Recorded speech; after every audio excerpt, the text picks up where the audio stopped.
राजू एक गांव के अंदर अपने परिवार के साथ रहता था। राजू का परिवार काफी गरीब था। राजू के पिता बाजार के अंदर रद्दी बेचने का काम करते थे। इस वजह से उनके खाने का जुगाड़ भी बहुत मुश्किल से होता था। इसी समस्या को लेकर उनके घर में रोज लड़ाई होती थी। इसी वजह से राजू पढ़ना चाहता था, लेकिन उसके घर की परिवार की स्थिति सही नहीं होने से वो घर वाले उसको पढ़ा नहीं पा रहे थे। इसी चक्कर में राजू की माँ और उसके पिता के बीच में रोज बहस होती रहती थी। एक दिन जब राजू के पिता कबाड़ी बेचने का काम कर रहे थे, तब उनकी 1 रुपए की भी कमाई नहीं हुई। राजू के पिता को खाली हाथ घर वापस आना पड़ा। अरे राजू की माँ, सुनती हो? क्या है? चिल्ला तो ऐसे रहे हो जैसे मेरे लिए सोने चांदी के हार लेके आए हो। आज 1 रुपए की भी कमाई नहीं हुई। मेरे पास एक फूटी कौड़ी नहीं है। जाओ तुम उधार में जाके सामान ले आओ, हम सारे पैसे कल चुका देंगे। हाँ हाँ, कह तो ऐसे रहे हो जैसे कि कल तुम्हें कोई खजाना मिलेगा। अब जाओ, मेरा मुंह मत देखो।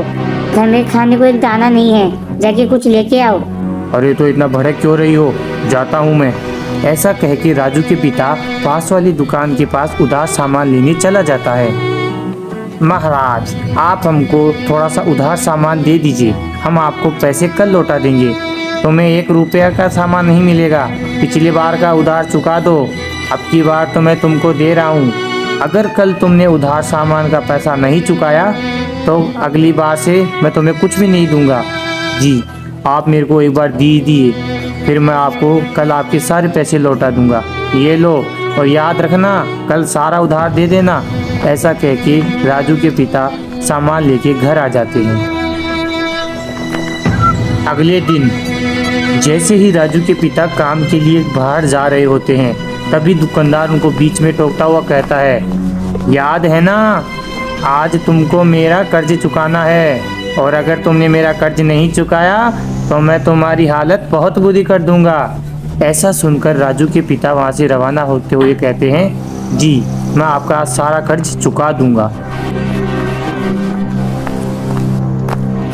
फिर राजू के पिता बाजार में जाकर खूब जोर जोर से आवाज़ लगाते हैं रद्दी बेचने के लिए, पर अफसोस आज भी उनके लिए कोई भी कमाई नहीं हुई।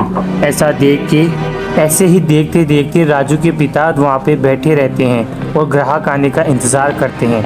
लेकिन सुबह से शाम हो जाती है, लेकिन उनकी 1 रुपए की भी कमाई नहीं होती। तभी एक बच्ची वहाँ से आती हुई रोती हुई कहती है, मैं यहाँ पे खो गई हूँ अंकल, मेरे माता पिता पता नहीं मुझे छोड़ के कहाँ चले गए। तब राजू कहता है, बेटा रो मत, अपन अभी पुलिस के पास चलते हैं और तुम्हारे माता पिता को ढूंढते हैं, चलो।